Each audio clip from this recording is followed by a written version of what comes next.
Hey everyone, Nick Kratikos of Nick's Seasonal Decor, and tonight we are designing yet again another wreath. So actually tomorrow we're going to be doing something kind of unique and a little bit different, but tonight we're going to do another wreath. So as you guys come in, let me know where you're watching from, and I actually have a question right off the bat, so please comment down below which ribbon you'd rather see me work with tonight, whether it be this one, which says Merry Christmas in the black glitter with the soft gold and ivory, or this 1.5 inch kind of champagne glittered covered ribbon as well. So either this one or this one. So right now, drop a comment down below, and then the majority rules, we'll choose whichever comment gets the most, and we'll design a bow using that. Hi, Cheryl. You make great stuff from Maryland. Welcome, Mary. Thank you. I appreciate that. Okay, so let's get started. The first thing we're going to do is actually work in some greenery. And this greenery I just thought was beautiful. It doesn't have a wire in it, so we're going to have to manipulate it a little bit more so than what we typically would do. But I think it's beautiful nonetheless. It's covered in kind of an icy glitter, which I think looks really cool. So what we're going to do is we're just going to cut off each of these stems at the base and work them in. We have several of those stems we'll be placing. But how was your day, you guys? What did you end up doing today? Today was a beautiful day here. I spray painted a few grapevine wreaths, which was actually what we were going to do tonight, but the color is just a little off, and I'm very particular when it comes to stuff like that. So we'll just save that for another day once I get a better looking color. But this greenery is just a basic greenery. Like I said, there's no wire at the top of the stems, but there's a wire kind of at the base. So we're going to use that to our advantage and begin working in some of this greenery. Merry Christmas ribbon, all right. So we're just going to place some of it in. I am hot gluing my stems in before we actually place them on the wreath. That way they stay in place. That's a question I get asked a lot. Every time I add anything into any design, it always gets hot glued in it.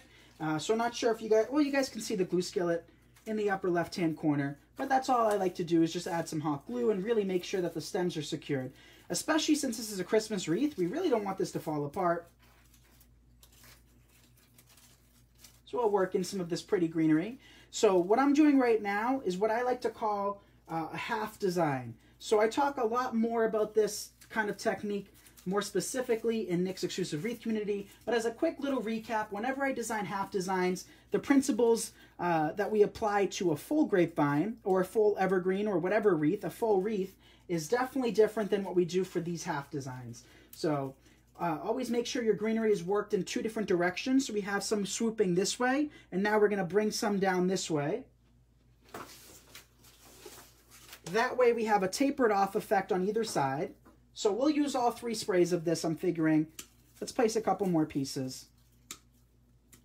And I'll just cut off this piece, and if we need it later on, we can work it in. But we might take that and tuck it in the bow.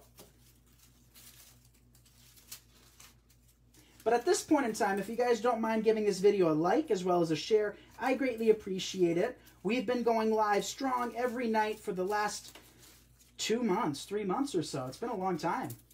But now we have a nice kind of solid base of greenery. I just want to tuck in one more stem. It seems like these are stuck together. There we go. Can a hot glue gun substitute for a glue skillet? Absolutely. So I prefer my glue skillet. I don't actually use a hot glue gun anymore, but I know lots of people can't stand glue skillets and much rather work with a hot glue gun. It's just totally dependent on what you guys like. It's definitely an individual preference. But once I got my glue skillet, I haven't turned back. I use it every day for any single project. There hasn't been a project that I wasn't able to adapt my glue skillet to. So there we have a nice base of greenery. And what'd you guys say? You wanted the Merry Christmas ribbon? I think that's a pretty ribbon. Hi, Cindy. Peggy sprinkled, thank you. And lots of people say sprinkled, and a lot of people don't know what that means. It just means that you shared. I actually don't say that. I don't say sprinkled, but I know lots of other designers do. So we're actually going to cut off our tails to start off with, and then we'll secure. Actually, we can secure them in individually afterwards. So we're just going to create our bow to start off. So I'm just going to create some loops. This ribbon's a little bit thin, but we can make it work, right?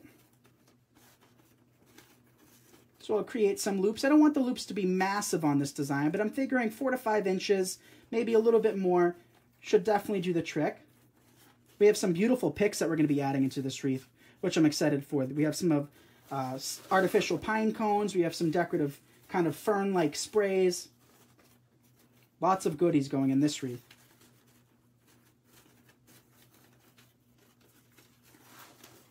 Hi, Sonia. Exactly, Jeff. No glue gun. Absolutely not. No glue gun here. I have some. You guys can't see it, but it's right in front of me, a little bit towards the left in a cart. I have like 4 or 5 glue guns that are just collecting cobwebs, if we're going to be honest. I haven't touched those things in a long time. All right, so we'll just continue making our bow. So hands up right here, right now, if you guys need bow help. I know a lot of people said that they can't make a bow by hand, and I find that to be incredibly false.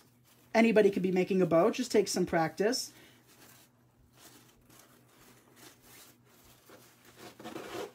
Love my glue skillet. Less chance to burn myself than with a glue gun. I feel the same way. I can set my glue gun, my glue skillet to a certain setting or a certain temperature. I mean, it doesn't say the temperature, but I like mine to be kind of like thick like honey. Maybe even a little bit thicker than honey, to be honest. I like mine to be very, very thick. I don't take the chance of using a watery glue skillet. All right, let's do one more loop. Our final loop. And that should be more than enough for this bow. Now we can just cut off our ribbon. And if you guys don't mind sharing, I would appreciate it. We're almost at 800 people. Oh, we're over 800. Let's see if we can reach 1,000 tonight. That would be incredible. So now we'll just take a pipe cleaner and secure our bow in place. And then we can come back in with some tails afterwards. Here's our bow. And I'm going to place it kind of in the upper left-hand corner. Kind of. Isn't that a pretty ribbon, you guys?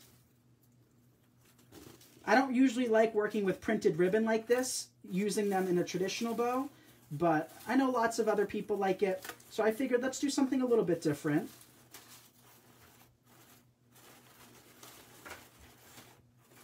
Give our bow a quick little fluff. We don't have to be too particular at this point because we are going to have to fluff and fluff and fluff and fluff again.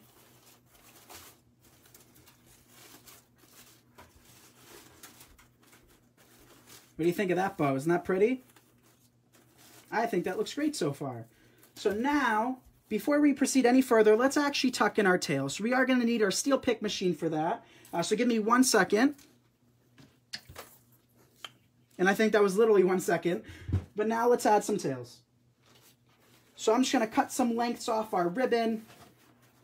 See how long we need it. That looks like a perfect length for me.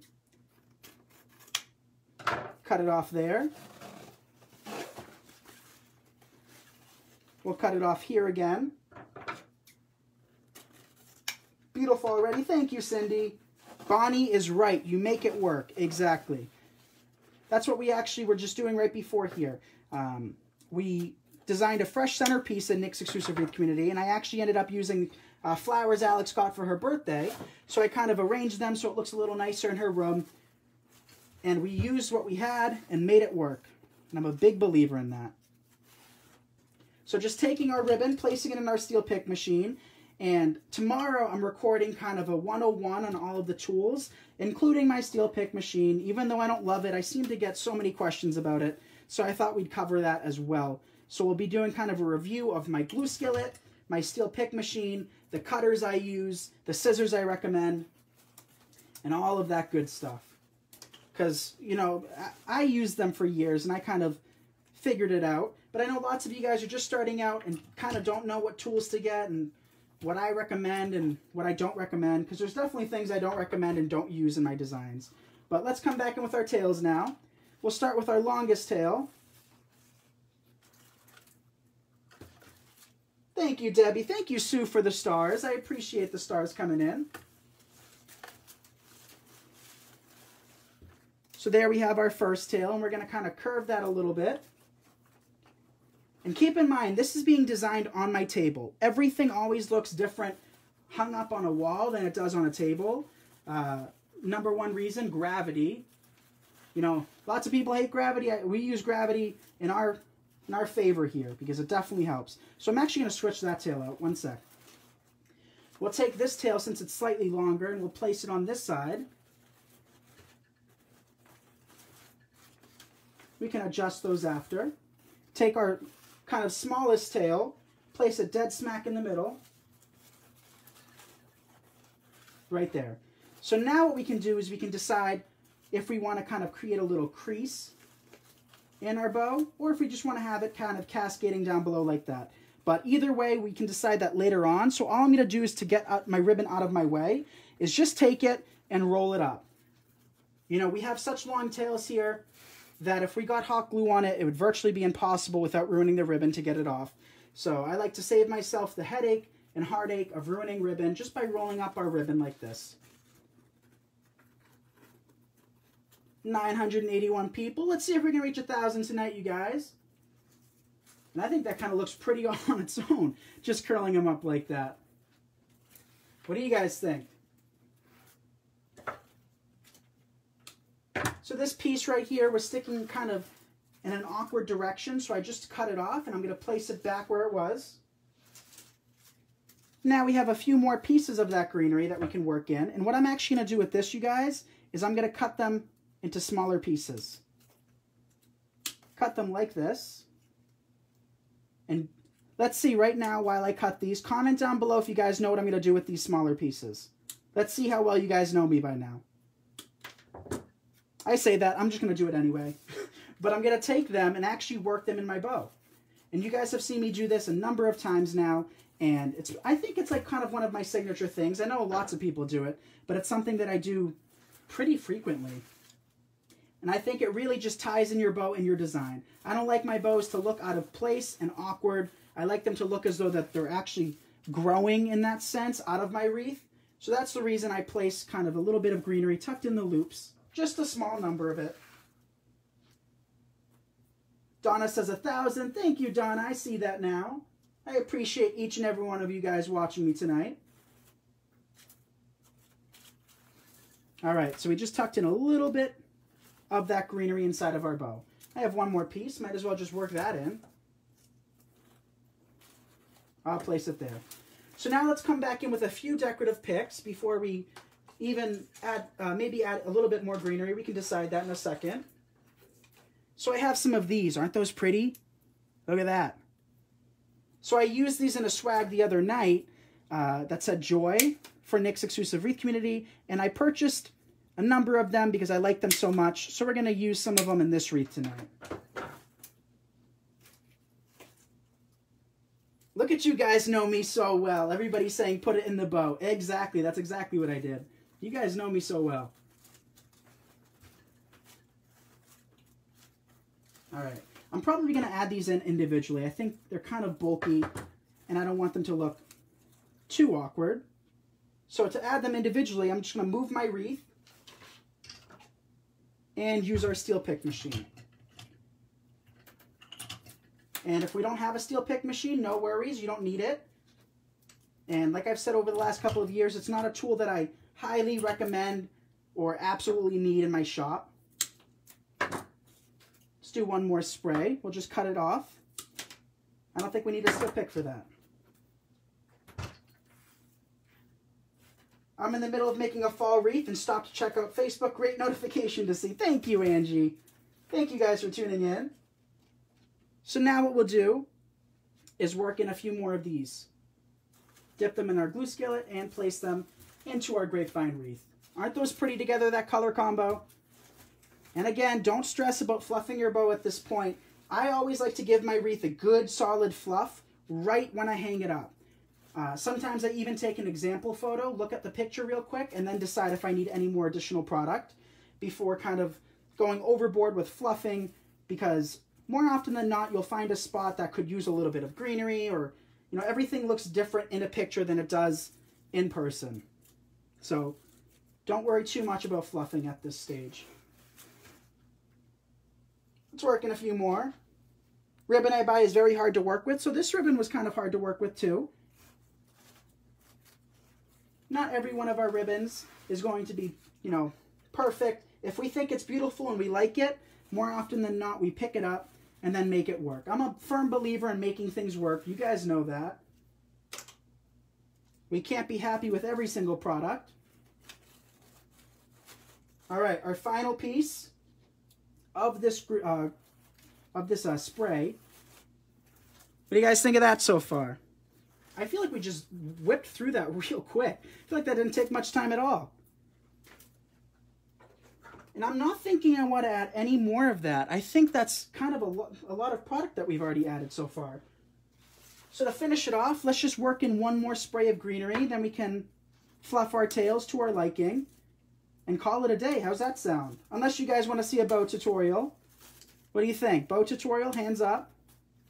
We can always do that. So guys, we are 3 days away from Nick's exclusive Wreath community opening back up. So be sure to sign up for our email list to be alerted when we open the doors, because I'm so excited about that, you guys. I'm thinking this will be the last time we have the group open until after Christmas. I have so many designs in my head that I want to accomplish, and so little time, to be honest, that I really want to focus on all of the members that we have, giving them great content. So definitely sign up for our email list. Whether you are interested in joining or not, we are still going to use our email list to send alerts when we have kind of specials going on and other fun and exciting information. Lots of alerts will be coming your way soon. Let's place it there. But who else is really excited to see all of our Christmas designs this year? We've made it over 100 Christmas wreaths from, I'd say, end of June till now. And we only have maybe, I'd say, about 5-6 designs left in my shop. So thank you guys for all of the orders lately as well, because you guys are keeping me busy. I've been trying to stock my Etsy shop, and it just seems like every time I have a wreath, you guys are snagging it up. So thank you guys for that. Hopefully we'll have some, you know, closer towards Christmas for everybody that's kind of last minute, like myself. All right, so we just tucked in a little bit more greenery. See how that turned out?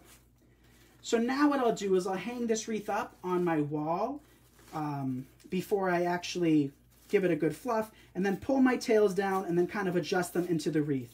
You know, it's kind of hard doing that on a table because you're not really able to see where they're going to fall because, again, gravity is going to pull those ribbon tails down below. What do you guys think of that? Give a heart if you think that's pretty. I think the gold ribbon turned out really nice. And another option we have, too, is kind of creating creases in it and kind of, you know, wrapping it in the wreath. I really like that effect as well. Awesome. Lots of you guys can't wait. Me neither. So I'm excited. So there's our wreath. Let's create a bow because lots of you guys seemed like you wanted a bow. So whoever purchases this wreath tonight will be getting the bow we make. So I don't have to be giving bows out with my designs. I do it out of kind of like a courtesy thing. Plus we make so many bows in tutorials, whether it be on Lee's Lives, Bodabra, you name it. I like just giving them away rather than selling them. So I give them to whoever orders a wreath for me, just as a, you know, kind of a courtesy thing. And that way I can kind of sneak in a bow tutorial for you guys whenever possible, because I think lots of you guys struggle with bows, and I really want you guys to grasp the concept and really understand it's not that complex. If you put too much thought into it, you're going to just mess yourself up or confuse yourself. So the less thought you put, the better your bows turn out. All right, you guys got it. Bow tutorials coming out. And also, if you guys don't mind checking out my other social media, I would appreciate that. We're trying to get 20,000 followers on Instagram. We also have a YouTube and a Pinterest and an Etsy and a Twitter and a TikTok and probably every other social media possible. All right, so we have our tails pre-cut, however long you want. Those ones are about 20 inches on either side, so about a 40-inch piece of ribbon. Now what we're going to do is create one loop. We can pinch it here, or what we can do too is drop our ribbon to the ground first. We can just fold it over and create a second loop. And I don't sit there and measure my loops. If you wanted to, you can. I just never do. Then we're going to pinch in the middle, reverse our ribbon completely around,